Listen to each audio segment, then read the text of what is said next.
Hi dear friends, click on the like button and the subscribe button, hit the bell icon and don't forget to follow me on Instagram. Hi guys and welcome to another vlog. I am driving this car, the Hyundai Santro. This one is the Zip Plus 2002 model, more than 15 years old, gets these clear lens headlights. In 2002 clear lens headlights, that was cool. I don't think many cars had that.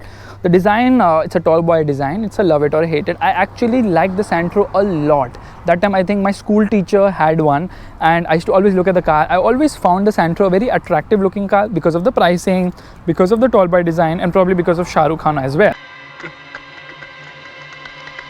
Anyways, this isn't the top of the line variant because those got the wheel cap and the variant name is not written. I don't know how Hyundai used to do the variant naming at that point of time. So it doesn't get a rear wiper. The top of the line did get one, and I think it also got a rear spoiler. So the design language is kind of clean. It's not very complex. Let's quickly open the boot. Here we go. And there is one speaker which has been attached over here. Boot seems decent size. Spare wheel is obviously not an alloy because the main wheels are itself not an alloy. Build quality seems decent, but you can feel some sort of rattles inside here, and this doesn't get central locking, I guess, so I have to manually open the door from here. Let me push this seat a little ahead because at the current position now there will be absolutely no space for me to get in there, but let me quickly show you the glove box. Decent sized glove box.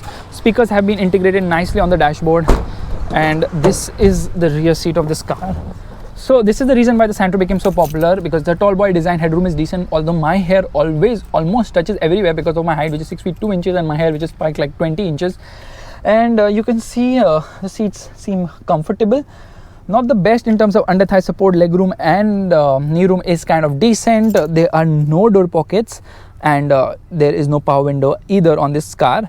The windows are large enough so you won't feel claustrophobic. Handle to hold on if someone tries to corner hard, which I don't think anyone must have tried in the Santro. And this car actually rekindles a lot of lost memories from the past, because once we sold our Honda City, the person who bought it is like, you take my Santro and drive it for a few days. He just wanted the car immediately.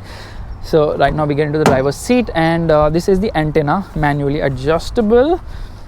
Again, no door pockets, surprisingly. Cubby hole here to keep stuff. I don't know what kind of stuff you will keep there. And there are no steering mounted audio controls. Obviously the steering is kind of big. It's not kind of big, it's very big actually. Okay, the car needs to start. Why is it not starting?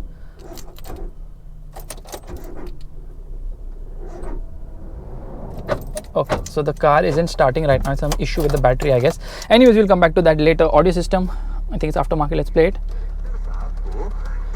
Well, it's not the best audio system, so I'll just shut it. Dashboard design looks nice and big, and you can see the center console is also very appealing. I think this is a coin holder. There are twin cubby holes over here. There's a cubby hole here. The handbrake area is kind of exposed. The front seats are decent, not the most comfortable, I would say. And the instrument cluster, well, it gets a speedometer, it gets an odometer, it gets a trip meter, and it gets a temperature meter. There's also the fuel meter on the right and telltale lights below that. I like how this shape has been done. So it's a very funky car as such. And let's quickly see how the washer works. Wipers are a bit slow. Washer is spraying only on 2 sides. It should be spraying on 3 sides. There is a place to keep your tickets here, toll tickets and stuff. There's a light over here, and no mirror over here. There's no handle over here. There's one there. View around is nice. I like how the car is been designed to give a good view of what's around you, and the mirrors are also large enough. Sadly not internally adjustable. Okay, this car is just not starting. Okay, it has started, so we are not gonna get stuck right now. And let me quickly start driving and tell you how important the Santro has been in Hyundai's journey in India.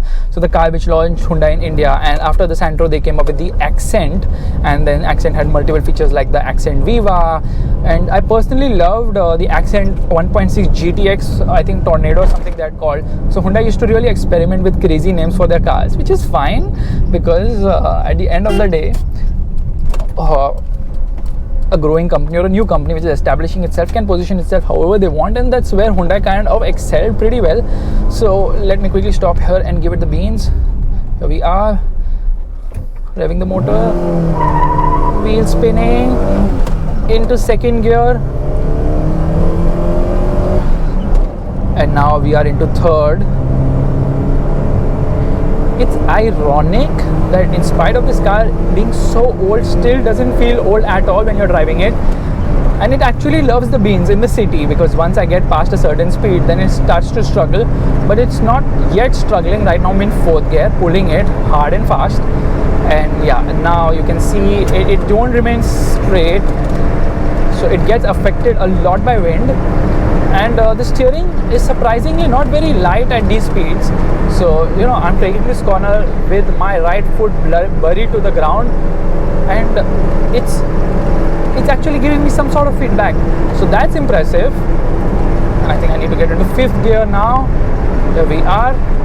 So there was no concept of airbags or ABS or rollover mitigation or launch control, any of that sort at that time. The cars were very basic, and somehow this car is a lot of fun still.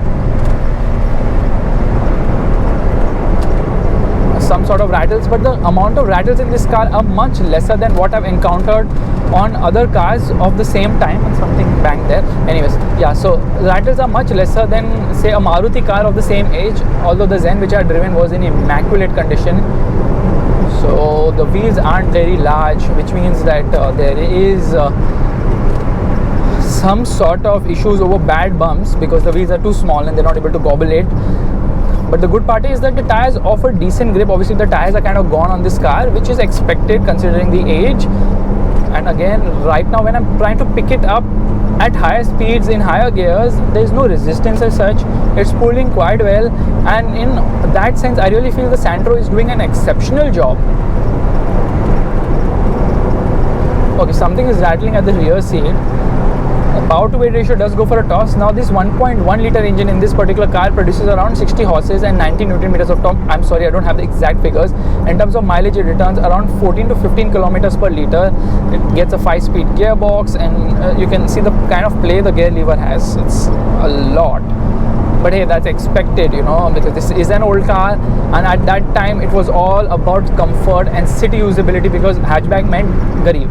Now obviously there are premium hatchbacks coming in. So let's quickly take a U-turn and give it the proper beans.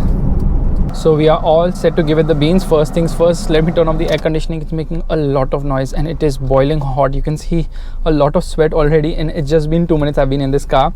So here we are, and in first gear, revving the motor, and here we go, pulling the motor. Some amount of wheel spin, pulls nicely 40 kilometers per hour in first gear. Now into second, and we are doing almost 80. Now into third gear, and this motor is quite peppy. So the Santro has got a ton of engines over its lifespan. It was on sale for almost 20 years. Actually 20 years is now. It was discontinued in 2014 or 15. Actually it was discontinued in late 2014, and it pulls quite well. This car is 15 years old. It has done 41,000 kilometers, and the brakes are decent enough, but obviously they will lock. I remember the brakes of the Santro when I used to drive one long back. That time I really liked the brakes because they used to take some time to heat up, but once heated up they used to work very well. And this car's brakes also work very well. Obviously it's also due to the lightweight of this car. It's quite light, and the seat just went ahead, so it's not kind of fixed the seat. I want to push it all the way behind. No, that won't work. Honda entered the Indian market in 1997. 98 they launched the Santro. The Santro is the reason why Honda is so popular in the Indian market. It actually made the brand, and there's the Accent, which is kind of sort of an evolution of the Santro, because after the Santro came the i10, and then came the Grand i10, then Grand i10 spawned the Accent. So it's completely in the same line of thought. And there's one Santro which has overtaken me very closely there, and look at that guy go. Oh my god, because it's zip drive after all. So that's the Zing. And in 98 when they launched the Santro, the price was 2.99 lakhs for the starting price for the base variant, and it was very attractively priced. Obviously Shah Rukh Khan's advertising really worked well for Hyundai, because the Santro became extremely popular. It was competing with the Zen that time, and right now I realize that although there is no tachometer, you really don't need one. It has good amount of low end punch. Doesn't really like to redline this motor, but it isn't meant to redline, and it's completely picking up pace without any stress.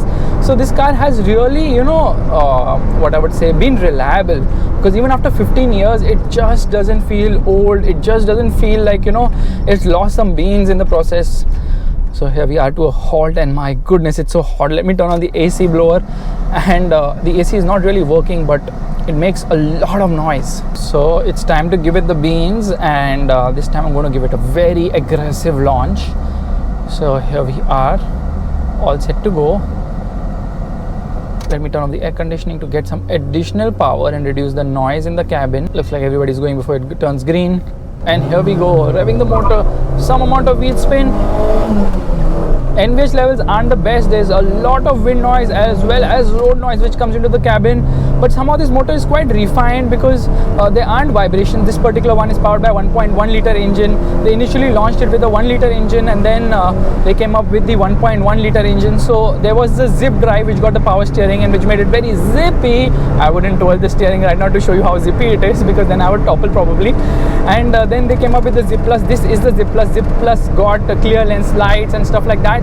And this was in around 2000. Zip Drive came 2002. Zip Plus came, and in 2003 they came up with the second generation Sandero. Here we are doing 120 kilometers per hour, hard on the brakes. Yeah, a lot of brake noise, actually tire noise. So in 2003 they came up with the Zing, which came with the new design language. I think they roped in Preeti Zinta also for it. And after that we know that the Sandero has kind of gone downhill over a period of time after they got in the Grand i10. So the i10 came, and then Sandero took a back seat, then they went into the commercial market. So here we go yet again. And certain points of the RPM band, you can get some vibrations on the pedal, and it does sound a little coarse in the top end, but the engine is very peppy for city driving, and the steering, although it doesn't offer much feel and feedback, there is some amount of body roll. There's actually quite a lot of body roll, even though this weighs around 850 kgs. The problem is the steering just doesn't point where you want it to point, and obviously we know all the old Hyundai cars had really bad handling, and this one is no different, but this one is still pardonable because this was aimed completely for the city, and in the city it feels completely fine because the steering is light to twirl. I mean, it's not as light as say a Grand i10 right now, or even an i20 for the matter, because there's some resistance when you want to turn it fast and hard. And here we go yet again, and there's an XUV which is right next to me. That guy's also giving the beans, but somehow this Sandero has more beans. But as we get into third, the XUV catches up and overtakes. Not bad. It is a diesel motor. This is a petrol one. This is 15 years old. That's like 3 years old. The ride quality is good. Some amount of rattles are coming inside. Like I told you, handling isn't great. High speed stability, it doesn't remain glued, so it's just changing direction. That's fine because this isn't made for high speed. It's a tall boy design, and that really never made it good for handling characteristics. Here I go once again, revving the motor, trumping the clutch, so much wheel spin. I mean, when old cars wheel spin, now they give you goosebumps, and I really appreciate how this car also pulls so strongly. Good enthusiasm. Till 100 it doesn't bog down. Top speed is 140 kilometers per hour. 0 to 100 kilometers per hour takes around 17 seconds. I should strap my V-Box and check how much time this one takes, because it's definitely lost a lot of horses over time. And I think we should try doing the brake test now. Here we go. It's kind of sure-footed, the brakes, is surprising. So the clutch is also light, the gearbox is slick shifting, and that really makes me wonder that Hyundai has actually been focused on giving comfort and ease to drive to all its cars since a real long time, since the time they entered the Indian market.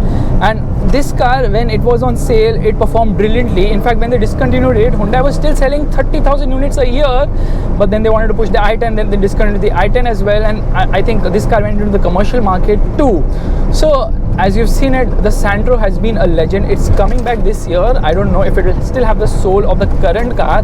Little bouncy, the suspension has a lot of pitch at higher speeds, so high speed stability, like I told you, isn't great. Old Hyundai's never had good high speed stability. Somehow newer ones have splendid high speed stability. Let me show you the turning radius. So this is why it's called Zip Drive. Just so easy to twirl, and look at that. I could take a U-turn in one go without having to take a reverse. So that's what makes, or rather that's what made the Sandero such a popular car. And it was especially the space, the pricing, the features, and altogether the fact that that time Maruti wasn't doing any tall boy designs. The WagonR came in later, around the same time actually. So now WagonR versus Sandero is going to happen all over again. So guys, if you like this video of mine, do give it the thumbs up. That's the like button. And if you have any old car which you want me to give the beans, then hit me up on Instagram at Fazbeam, and we will set up a drive where all I need is 25 minutes to give your car the proper beans and review it. So guys, thank you so much for watching this video. I will just stop here, soak in some fresh air because it's really very hot. You can see how much sweat is there. Like, look at the amount of sweat. Can't blame the Sandero actually, you have to blame the Mumbai heat. So guys, bye bye.